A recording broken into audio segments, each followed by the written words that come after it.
U.S. Citizenship Test. Pass the Civics Test with 100 Civics Questions and Answers. Part 1, 1 to 15. In a cozy classroom, bright sunlight filters through the windows. The room is filled with the soft hum of a fan and the rustle of paper as students flip through their textbooks. At the front of the class, Anne stands at the chalkboard, preparing for another round of civics questions. Mark sits at his desk, nervously tapping his pencil on the desk as he is preparing for the upcoming U.S. naturalization test. His friend, Anne, sits beside him, offering to help him practice. All right, Mark, let's go through the first 15 questions from the civics test. I'll read each question, provide 3 answer choices, and you'll choose the one you think is correct. After each answer, I'll explain why it's the right one. Ready? Yes, Anne. I'm ready to go. Great, let's start. Question 1. What ocean is on the east coast of the United States? A. The Pacific Ocean. B. The Atlantic Ocean. C. The Indian Ocean. I think the answer is B. The Atlantic Ocean. Correct. The Atlantic Ocean lies along the eastern coastline of the United States. It stretches from the northern part of the U.S. all the way down to Florida and beyond. Question 2. Who does a U.S. Senator represent? A. Only the people who voted for them. B. All people of the state. C. The governor of the state. I think the answer is B. All people of the state. That's right. A U.S. Senator represents every person in their state, not just those who voted for them. Each state has 2 senators who serve to represent the entire state at the federal level. Question 3. Who wrote the Declaration of Independence? A. George Washington. B. Thomas Jefferson. C. Benjamin Franklin.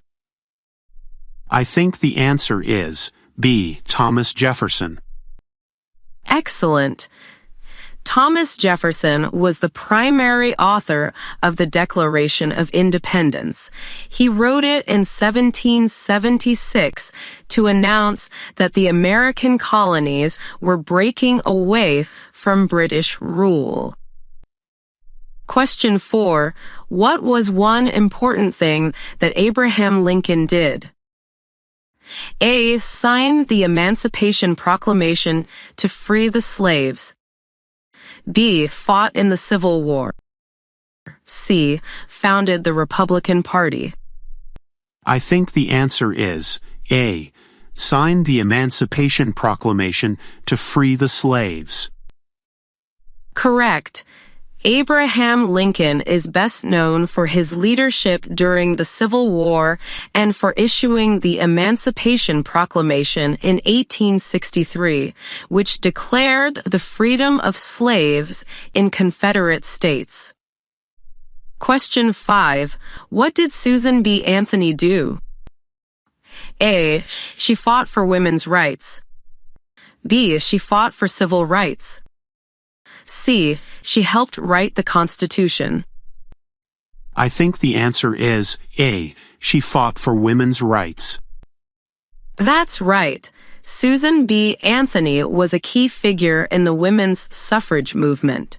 She worked tirelessly to secure voting rights for women, and her efforts led to the 19th Amendment, which granted women the right to vote. Question 6.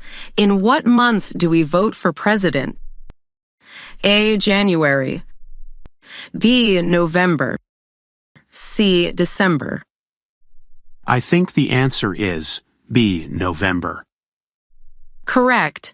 The U.S. presidential election takes place every 4 years on the first Tuesday after the first Monday in November.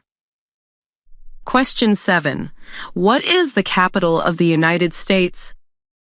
A. New York City.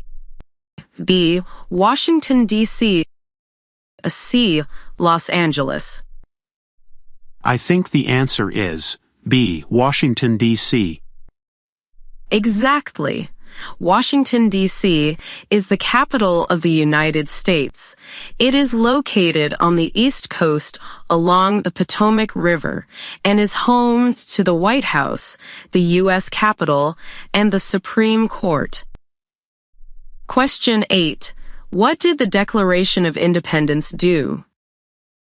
A. It declared war on Britain. B. It said that the United States is free from Great Britain. C. It created the U.S. Constitution. I think the answer is B. It said that the United States is free from Great Britain. Correct. The Declaration of Independence, adopted on July 4, 1776, declared that the American colonies were no longer under British rule and were now independent states. Question 9. What did the Emancipation Proclamation do? A. It ended the Civil War. B. It freed the slaves in the Confederate States. C. It allowed women to vote. I think the answer is B. It freed the slaves in the Confederate States. Exactly. The Emancipation Proclamation was issued by President Lincoln in 1863 and declared the freedom of slaves in the southern states still in rebellion during the Civil War. Question 10. What is the supreme law of the land? A. The Constitution. B. The Declaration of Independence. C. The Bill of Rights. I think the answer is A. The Constitution. That's correct. The U.S. Constitution is the supreme law of the land. It lays the foundation for the country's laws and government and ensures that all laws comply with its principles. Question 11. Who vetoes bills? A. The President. B. The Supreme Court. C. A Congress. I think the answer is A. The President. Exactly. The President has the power to veto bills passed by Congress. This means the President can reject a bill, but Congress can override the veto with a 2/3 majority vote. Question 12. What are two rights in the Declaration of Independence?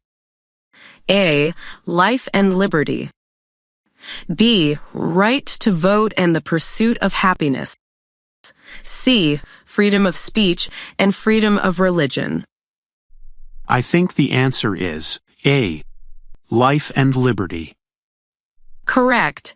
The Declaration of Independence mentions that all people are endowed with certain unalienable rights, including the rights to life, liberty, and the pursuit of happiness.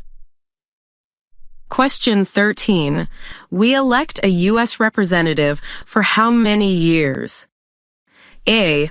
4. B. 2. C. 6. I think the answer is B. 2. That's right. U.S. representatives serve 2-year terms. They are elected by the people of their districts to represent them in the House of Representatives. Question 14. Name one American Indian tribe in the United States. A. The Cherokee. B. The Italian. C. The Aztec. I think the answer is A. The Cherokee. Correct. The Cherokee is one of the many Native American tribes that have lived in what is now the United States. Other tribes include the Navajo, Sioux, and Iroquois, among many others. Question 15. What is freedom of religion? A. You can practice any religion or not practice a religion. B. You must follow the religion of the state. C. You must practice a religion to be a citizen. I think the answer is A. You can practice any religion or not practice a religion. Exactly. Freedom of religion, guaranteed by the First Amendment, means that people in the U.S.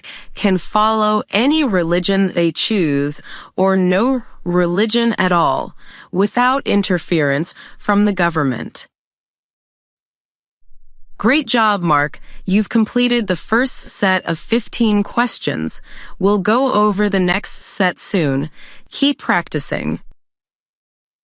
Thanks, Anne. This is really helping me feel more confident.